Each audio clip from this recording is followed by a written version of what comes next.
Iran urges world leaders to reject unilateral sanctions. The UN Secretary General calls for swift implementation of Sustainable Development Goals. And 133 migrants were rescued off the coast of Libya. Hello, welcome to TeleSUR. I'm Carla Gonzalez, and this is from the South. The U.S. government has announced that unilateral sanctions against Iran are back in effect and threaten to impose consequences on any UN member state that fails to comply with the measures. In response, Iranian authorities have called on the international community to unite against the United States and what they called their reckless actions.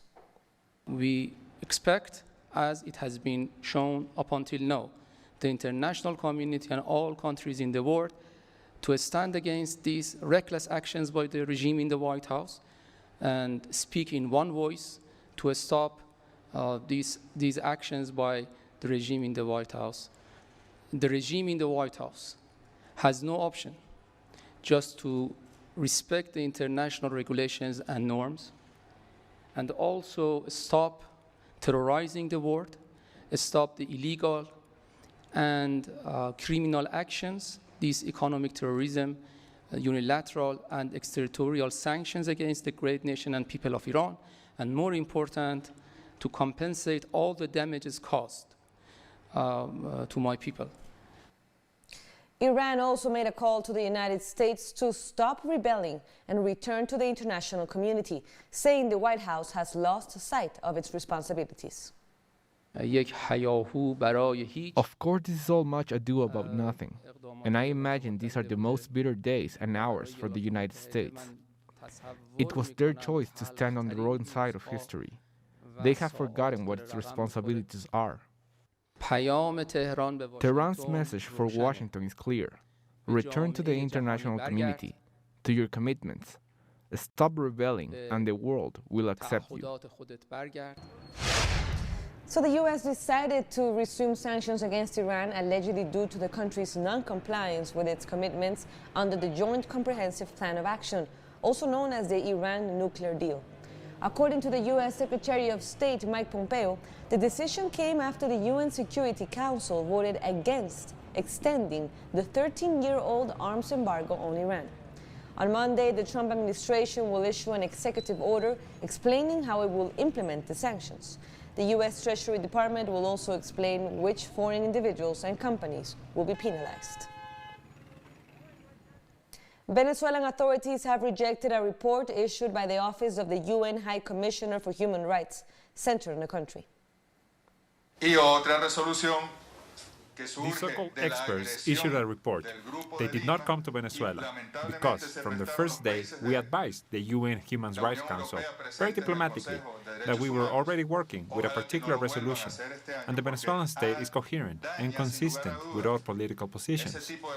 There is a team working on this topic already via the High Commissioner's office, and we will not recognize a biased and weaponized report. They are using this report as a weapon against us, in order to politicize human rights. We are not going to play that game. And Foreign Minister Jorge Arreaza also spoke about the intended goal of this report and how it plays into the warmongering strategy of the U.S. administration. The mercenaries that were sent here in April wanted to kill President Maduro. They wanted to kill the head of the National Constituent Assembly, Diosdado Cabello. They wanted to kill the ministers of justice, of the interior, among others. That is what this report seeks now as well, the ethical murder of our leaders. But they will fail, and this is all done just as Mike Pompeo is visiting Latin America. Our neighboring countries are hosting this tour, which seeks to threaten our nation, a Trump campaign strategy to win votes in the state of Florida. This is evident. We had been warned that this panel of alleged experts was preparing to issue a report, but it is unbelievable to see over 400 pages released, and they never once came to Venezuela or spoke with any authority. It is irresponsible. The report is a fraud and serves as nothing but war propaganda. Authorities in Colombia have arrested 2 police officers accused of killing an unarmed man in a case that triggered massive protests against police brutality. The officers were involved in the detention of Javier Ordóñez, a lawyer who was repeatedly tasered before dying hours later in police custody. The two officers were charged with torture and aggravated homicide.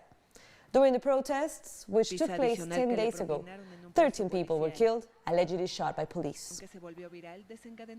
The Office of the Attorney General will present them before a judge and will charge them with crimes of torture and aggravated homicide. Likewise, it will request an assurance measure, which is to be held in a prison center. A recent report on human rights violations in Colombia shows that female social leaders face greater danger than most others, as they are often the target of murder, sexual violence, and forced displacement. Between 2013 and 2019, over 1,300 violent attacks were recorded against women social leaders, and 84 of them were killed, while over 1,000 received threats. These numbers were reported by an NGO, which also says this highlights structural violence in the country. We are seeing an increase in social-political violence against those who defend human rights, particularly in the case of women. Women are also stigmatized in the territories, and as a consequence, it leads to violence and human rights violations. The risk for them is greater due to their gender, race, and ethnicity. They face threats, homicides, sexual violence, and forced displacement. To be a social leader to me means suffering in my own skin, the physical and emotional aggressions. We live in fear. We don't know what will happen to our children if we are not here tomorrow. This report is being presented at a time when the defense of human rights is costing many Colombians their lives, and at a time when numerous violations of human rights have been recorded at the hands of the police. They pulled me off the motorcycle by my hair. They started to electrocute me then, with the taser. They took all of my belongings, my cell phone too. They then locked me in a cell with 11 men. The outlook continues to be uncertain, as impunity remains in place. In 7 years, there have only been 4 convictions for the hundreds of homicides, while a majority of cases remain in the investigation phase. In Chile, Mapuche indigenous communities are demanding that the government hand over Guafo Island, an ancestral territory that has been put on sale. The island has over 70 kilometers of coastline and is the habitat of unusual flora and fauna. It allegedly belongs to the nephew of dictator Augusto Pinochet's former economy minister and is listed for sale at $20 million. Environmentalists have also joined demands to stop the sale of the territory, considered a holy site for Mapuches. We have more stories coming up. Don't go away.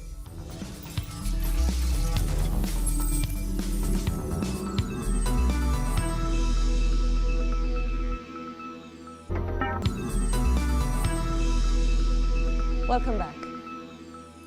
In Ecuador, the National Electoral Council has eliminated 4 political organizations, alleging irregularities during the registration process. Let's take a closer look. This week, the National Electoral Council eliminated the Social Commitment Party, the Podemos Party, the Social Justice Party, and the Libertad es Pueblo Party.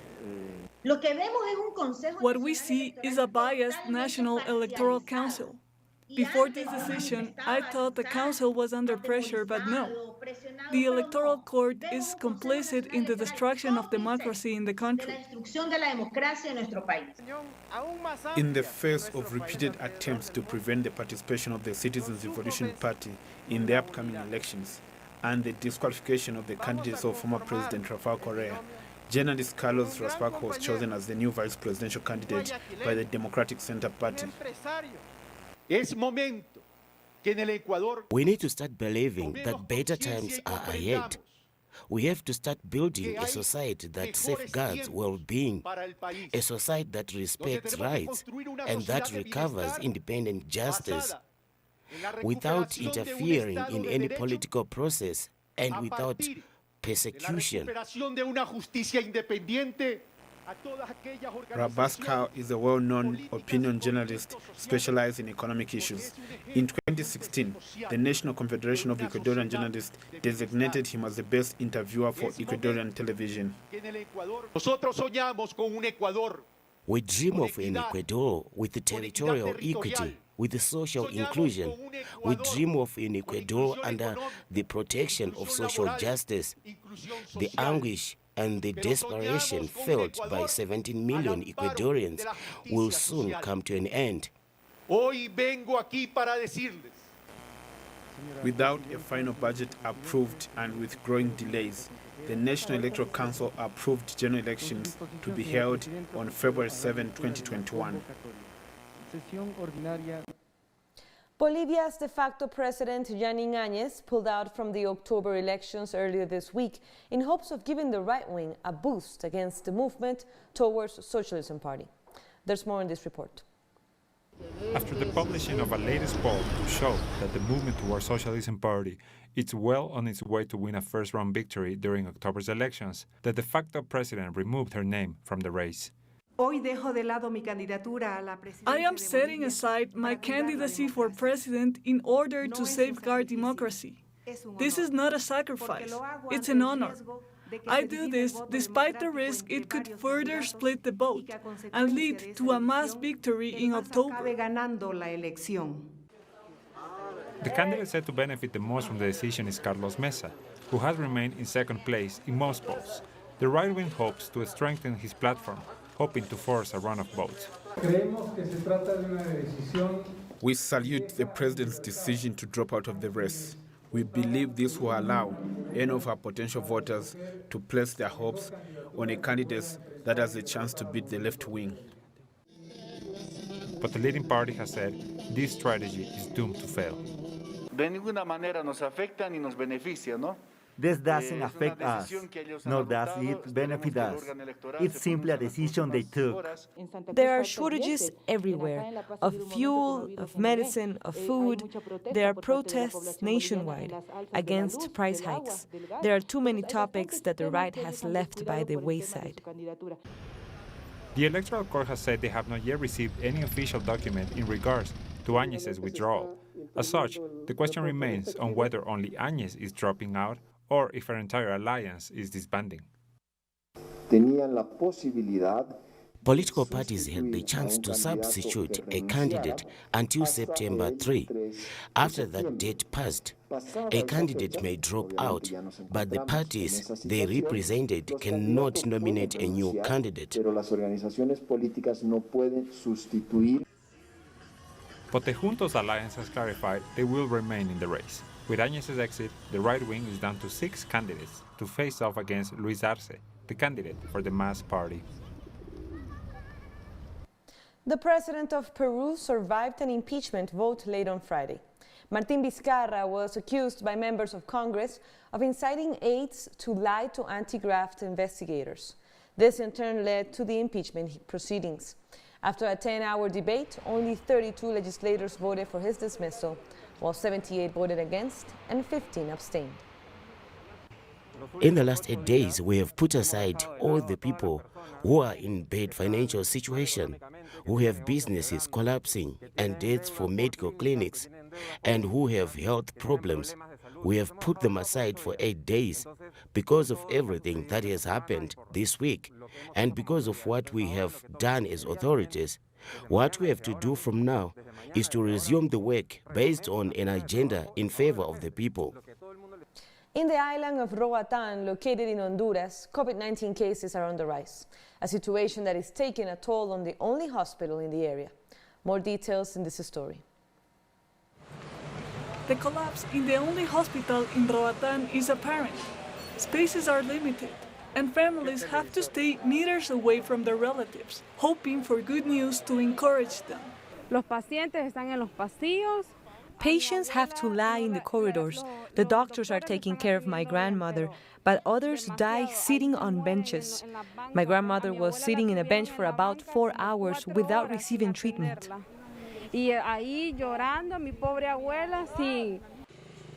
Roatán is part of the Bay Island and has the most tourism in the region. The reactivation of businesses a few weeks ago brought a spike in cases by up to 300%. The National Risk Management System has opened up trade, and this affected us.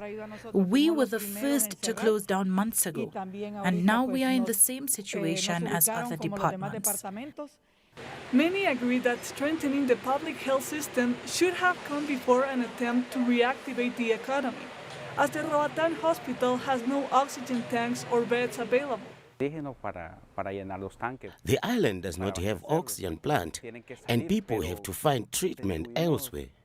We had about 5 months without no cases, over which time we should have received some supplies. Over the span of 2 weeks, 12 people died due to the lack of respirators, as well as the lack of intensive care in the center. At least 3 or 4 of them could have been saved if there was a mechanical fan. We still expect a helicopter to come to send them to the coast, but we have not been able to continue this way. So we have asked authorities to send ventilators, to send medical brigade. Currently, a hospital is being built in the area, initial funds for which were provided by business owners from the island, supported by municipal authorities. St. Kitts and Nevis on Saturday celebrated its 37th independence from the United Kingdom. In an address to the nation, Prime Minister Dr. Timothy Harris boasted of the country's accomplishments over the years, most recently its success in combating COVID-19. Though we are the smallest sovereign nation in the Western Hemisphere, we were the last to have a confirmed case of COVID-19. We have the lowest number of cases of any sovereign state, and to God we give the glory, as we have no deaths so far. Our fiscal and economic response to the pandemic has been the largest per dollar in the region and the largest per capita in the world. It is the most comprehensive stimulus package. We offered the highest level of support to the most vulnerable, directly affected by COVID-19. A tropical storm warning is in effect for Bermuda as the island braces for inclement weather due to Hurricane Teddy. Teddy is forecast to move east of the British overseas territory late on Sunday or Monday, just 4 days after being battered by Hurricane Paulette.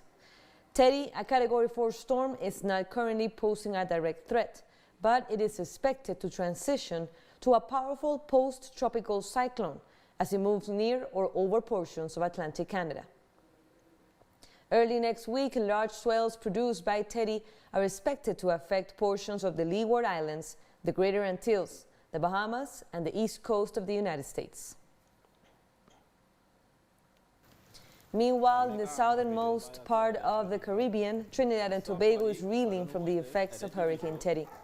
Local meteorologists say the country has been hit by thunder showers and flooding due to convective activity associated with Teddy. Conditions are continuing to gradually improve. We're taking a short break. Stay with us.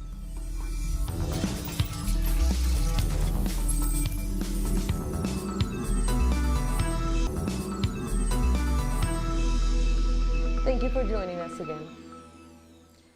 UN Secretary General Antonio Gutteres has renewed calls for swift action on the implementation of Sustainable Development Goals as countries brace to recover from the COVID-19 pandemic. The 2030 Agenda also demands a swift and just transition to inclusive, low-carbon, resilient economies. This green transition can deliver more and better jobs and a cleaner environment. It will reduce the risk of future pandemics and mitigate the worst effects of climate change. In short, the 2030 Agenda provides the guiding light we need to end the pandemic, to respond to its socio-economic impacts, and to chart a course for a transformative recovery. Chinese medical experts have called for international cooperation on the ongoing development of a COVID-19 vaccine. Speaking on the sidelines of the Global Science and Life Health Forum in Beijing, the experts emphasized that for the COVID-19 vaccine to be effective and safe, No country should fail to stop the spread of the virus.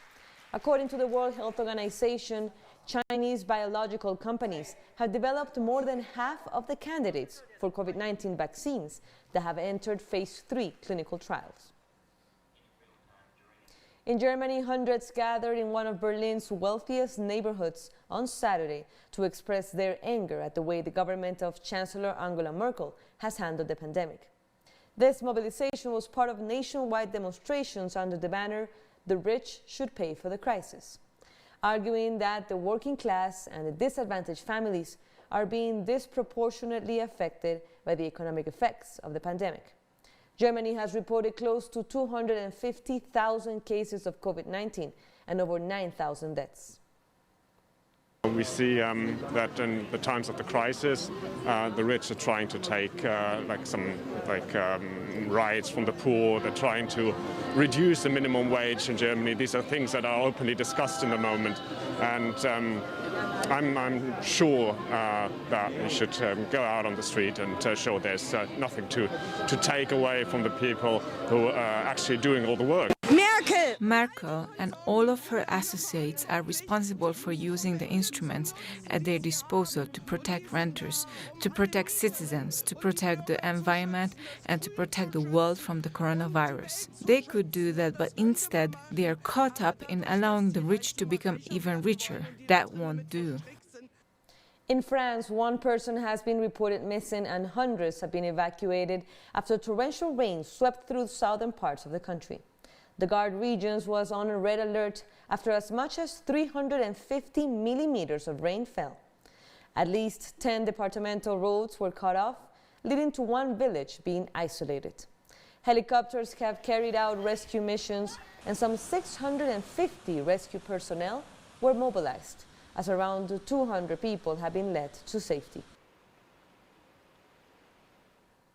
A city renovation plan in Nairobi, Kenya, is turning homeless citizens into environmental guards. Around 140 homeless citizens are benefiting from the local government's initiative, which is being implemented at Nairobi's John Michuki Memorial Park. In the 6 months since the plan was first put into effect, over 1,200 tons of garbage have been cleared out of the park. I was a street boy, and when the Michuki Memorial Renovation Project was introduced, I got a casual job. Now at least we can have an income, though not much, and we're able to support ourselves and have a better life. We have people with pre-existing conditions and respiratory illnesses caused by emissions and other pollutants. It's critical because of the clean air, guarding against air pollution. Walking and cycling are particularly beneficial, especially in this pandemic season where public transport has been restricted by social distancing measures. The German charity organization CI says its rescue ship Alan Kurdi has picked up some 133 migrants from 3 different boats stranded in the Mediterranean Sea. According to CI, the rescue vessel spotted an overloaded rubber dinghy carrying 90 people on Saturday. Following the first rescue mission, the crew were informed about another wooden boat stranded in the sea with 24 people on board. In a later rescue mission, the crew picked up another 19 distressed migrants from a fishing boat. Thousands of refugees have died in recent years while trying to cross the Mediterranean to reach Europe to escape war and poverty in their home countries. There was actually 90 people, 8 of them women and 8 children, who are now on board the Alan Kurdi. While we were still rescuing, we saw another boat at the same time. That is where our rubber boats went. It was a wooden boat with 24 people on board, whom we also rescued and are also on board with us here. And with that, we end our news brief. But you can find these and more stories on our website, telesurenglish.net. And be sure to follow us on social media. For TeleSUR English, I'm Carla Gonzalez. Until next time.